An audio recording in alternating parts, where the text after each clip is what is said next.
Harriet Edwards with us. Welcome, Harriet. Thank you. Harriet, you are the Executive Director of Brighter Future Charities. Tell us Yes. what Brighter Future is all about. Brighter Future Charity is an organization, a nonprofit organization that works with individuals, helping them to achieve their level of independence in creating or building a future, whether it's in art or in business. It actually allows them to draw upon their innate talents, present those to a community through one of our community events, and then gives them the opportunity to actually interact with, maybe it's a friend, maybe it's a community member, maybe it's one of our coaches, maybe it's one of our mentors. But it gives them that ability to choose how they wish to interact and where they want to do that at, and how much interaction they want to actually have. Okay, so you talked about community events. Does Brighter Futures do a lot of community events, or do they do, what is the nature of the community events? We did 15 events last year, one per month approximately. We had a weekend at Huntington Beach, which was fantastic. We're looking actually to expand that, so we're always looking for venues. We're looking for arts and crafts fairs. We may go to a farmer's market. We may go to some of these little arts and craft things that pop up, the pop-up stores, anywhere that we can get a booth so we can get our students out there and learn about different areas of the business, whether it's, selling it, whether it's interacting with people and just telling them about what their artwork, how they do it, what they're creating it for, and sometimes it's about what their inspiration is. Okay. So you've got an event this weekend, correct? We have an event coming up. It's at Venice Beach at Windward Plaza, and I'm saying that slowly because sometimes I run it It's together. a mouthful. Yeah. It's from 10 to 4. We're looking for artists to display their stuff. We're providing the chairs and the tables, but we want to have as many people out there as we possibly can, because some of the artists, some of the artwork, some of the crafts are just amazing. They will just literally make you stop and go, oh my gosh. So we want to be able to present what our artists do, and some of our other people too, just to the community, so to get that interaction going so they feel like they're a part of the community, and the community starts to go, wow, there is an opportunity here for us to maybe share some of our ideas and get on board with this organization and kind of teach people that just because autism is there, it's not something that's negative. In most cases, it's a very positive thing. Tell us about you have career coaches that work with these individuals?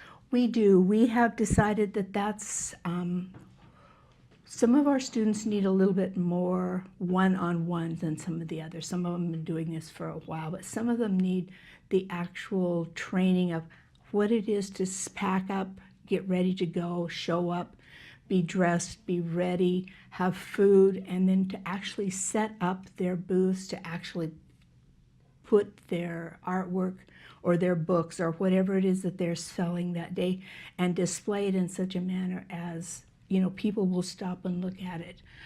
So our coaches are mostly behind that. They're helping get that done.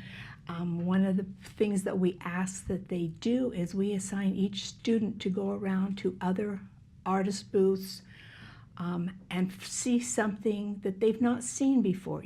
Really look and examine at what is going on at other booths, and then come back and kind of just jot down some notes on a note card for us so we know that they're doing it. And then we have these coaches do that discussion with them. What did you see that maybe you could integrate into your program next time?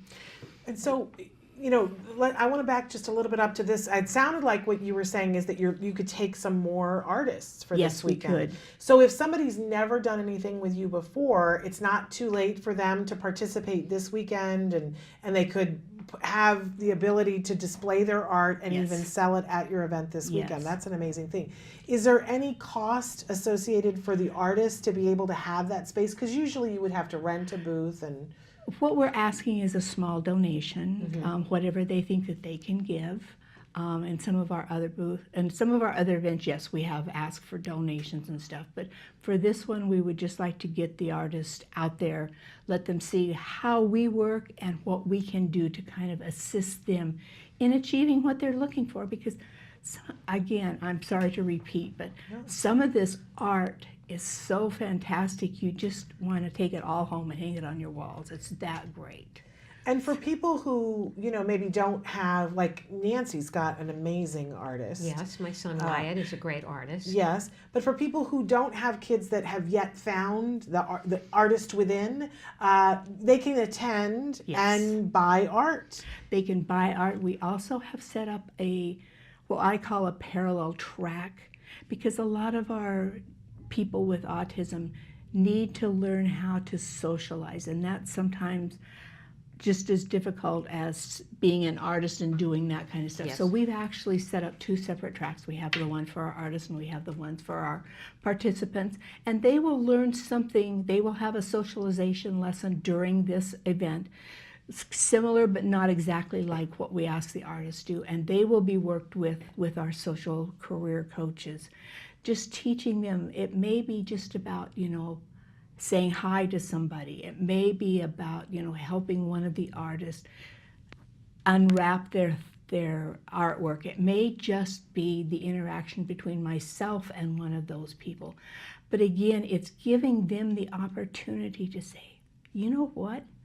It's okay to talk to a stranger. It's okay to say something to somebody that I don't know, because then we give them the feedback that that's a great job. You did a great job.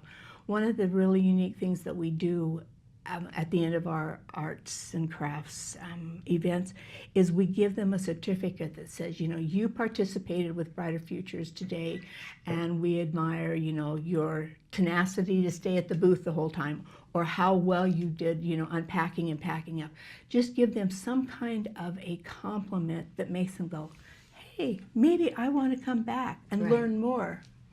Yeah. So you actually are encouraging this as creating streams of income for them, right? Yes. Okay.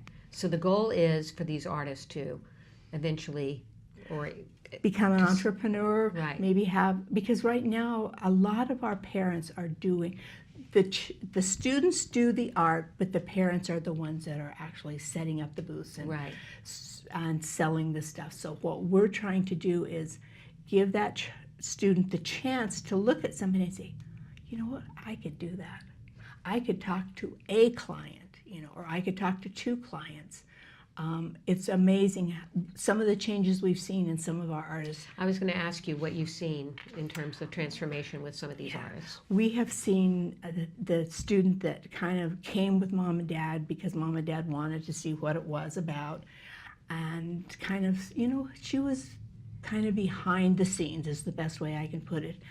And then at our next event, we kind of saw her move up, and she sat in a chair behind the table. She kind of helped set things up. Then the next time I looked, the next event that we had, I looked and she's got her chair out in front of the table, and she's interacting with people saying, you know what, I have a necklace you might want to try on, or come and look at my cards. And to see not only the transformation for her, because it was so opposite of what I had been told and what the parents expected. And you can see the parents going, oh, it's happening, something is changing here. So we've had 2 or 3 of those kind of events that have happened over the length of time that we've been doing this. So you kind of take that deep breath and go, okay, let's see what else we can try. We've had another father that called us and said he wanted to get his child involved, and she was a very, very young, sweet lady, did great art, but he had the assumption that she would not do any of this. So they came and they set up, they got everything going. And I looked over, and she had come out from around where the table was and was explaining how she came up with the ideas for some of her pictures. She draws some cartoonish like things, and then she puts her own twist on them. And I looked at the dad, and it was just like, he was struck silent, because he never expected anything like that to happen. He expected he would be the one selling the work. Yeah. So she would be creating it, but he would be the one that would have to interact with the public, and So the changes, and it has to do, I believe, with the atmosphere of just the acceptance of seeing other people that are kind of, on the same plane that you are, and having people just go, do what you can do, and we'll help you out with the rest of it. And It is a fairly long period of time. How do you deal with that with some of our kids and individuals that don't have the patience? Some of them wander, some of them go looking around, some of them get a little bit antsy. Right. And one of the things, we don't put a time frame or a time limit. If you could only be there for 3 hours, because that's the length of time that the student is able to maintain, Right. Yeah. then that's fine. That's what's going to happen. Okay. We're real flexible in, if they get there late, if they, come and, all of a sudden they're ready to go home, it's fine. We're about, building that kind of relationship where they know that they're accepted no matter what goes on. And we do have some of the usual, interesting behaviors that happen. Yeah. However, it's amazing to watch some of them kind of go, oh, okay, now I'm back to here.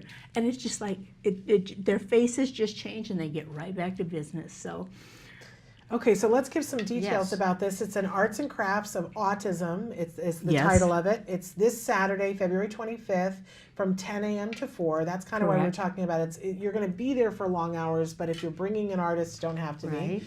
It's in Venice Beach at Windward Plaza, which is 1600 Oceanfront Walk, Venice. And people can contact you. yes, they can contact us at the information number Okay. You there. want to give that Yes. number out again? It's 800. 1-800-314-5908, or you can contact us at info@brighterfuturescharity.org. And if somebody has an artist, I would assume that you need to know in advance. They can't just show up with artwork Right. on the day They of. need to call. Because you have or to have to let us know. space. contact Okay, you. so they got to call, let you know. But what a great opportunity if you have an artist. Yeah. I mean, because it's if you want to do this yourself, it's a lot of legwork. It it's is. and to be able to have other people modeling the Yes. behavior that you want to see happen is a very positive thing for all So of our kids. you will actually help. Let's say somebody is listening today and they want to get involved, but they don't necessarily want to be able to. They don't want to have to do the setup and the space and all. Rent the space. You would actually provide all of that for the artist. We'll provide the table, the chair, the tablecloth. All they would have to do is bring their art and set Okay. it up. Okay, but contact you first to First, discuss, yes. so you know how Yes. much space Yes. they need. And Okay. we monitor these numbers pretty closely, especially this time. And I had something go right out of my head, so I That's apologize. okay. That's okay. Well, but even Oh. if somebody doesn't want to show art Today, this on soon Saturday. or ever, people should come and attend and see support. the wonderful works Yes. of Buy art. some of the work. We're having a couple, and I forgot their names, but we're having a couple very good speakers who are, have autism themselves. We may have some just artists from the community that may come in and just help us out. The one thing too that I would remind people is, yes, it is short notice till this event is going to happen. However, we're going to have events throughout the year. So please call these numbers, email us, let us get acquainted. One of the things that I try and do, especially if with our new clients, is I go out and meet with the parents and the artist, just because then they kind of have that, oh, I've met somebody, I know Right, somebody right. there. I think that gives them a little bit more confidence, Yes, definitely. And we explain what happens. We explain, what, that we're going to be doing and how we're going to be doing it, and how if they need to take a break, we talk about that. Right. And, we just kind of give them the scenario of what may happen that day, and give them that. So then if they don't want to participate on Saturday or even next month, maybe the next month they will. So give us a call, let us know about that, and we'll get things set up so everything is kind of simple when they show up. Okay, good. I think a lot of times autism parents get very insular and Yes. Yeah. maybe you're working an intensive ABA program, or maybe you're not and you just don't know what to do. And any opportunity that you can go out to an event that has a lot of people that are on the autism spectrum and support and it's not a whole lot of money to go, and this is a free event, it's a great thing to do, to get yourself out, get that individual out, let yourself be out in the sunshine and enjoy all the possibilities that are there, and let them interact and see what's going on. You don't have to stay for 6 hours. No. You can come for 15 Yeah. minutes if that's, Yeah. but you need to allow yourself to get out and be a part of the community. And Yeah. go ahead. No, I was going to have you give the numbers and Okay. the information one more time for people that are listening. Phone number is 1-800-314-5908, or email us at info@brighterfuturecharity.org. And the thing I was going to say is,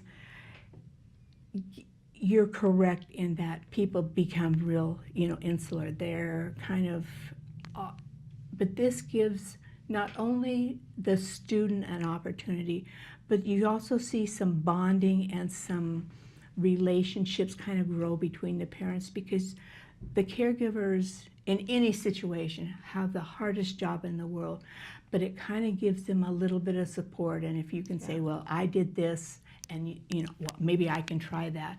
It's kind of like coming together in a common bond, and it gives people a little bit of comfort or relief. Yes. Even just to talk about something that maybe has happened, but it gives the parents that opportunity to see that they're not stuck out there by themselves, because that is a big thing.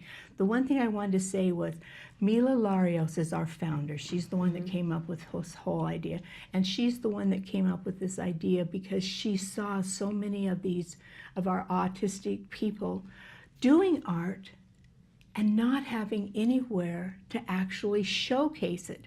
So that's one of the things that we have tried very hard over this past year, is to find those venues, find those marketplaces, find somewhere where people will have the opportunity to stop and just see, because that in a way kind of brings us around. We become part of that community. Our students become part of that community, which for them, that may be the first time that they've really had an outside relationship, because my understanding is the schools are not really very good at teaching that kind of stuff for them. So this gives them that opportunity. Right, Sorry to butt in. No, that's No. fine. No, that's why you're to talk. here. You're here to promote it. So again, this Saturday, and what's the phone number for people to call? It's 1-800-314-5908. Okay. So call if you're an artist, Yes. if you have a craft, if you have anything to sell. You said some people even come and Or sell you books. just want to come out and socialize. Or you want to come out and socialize. Okay. Check it out.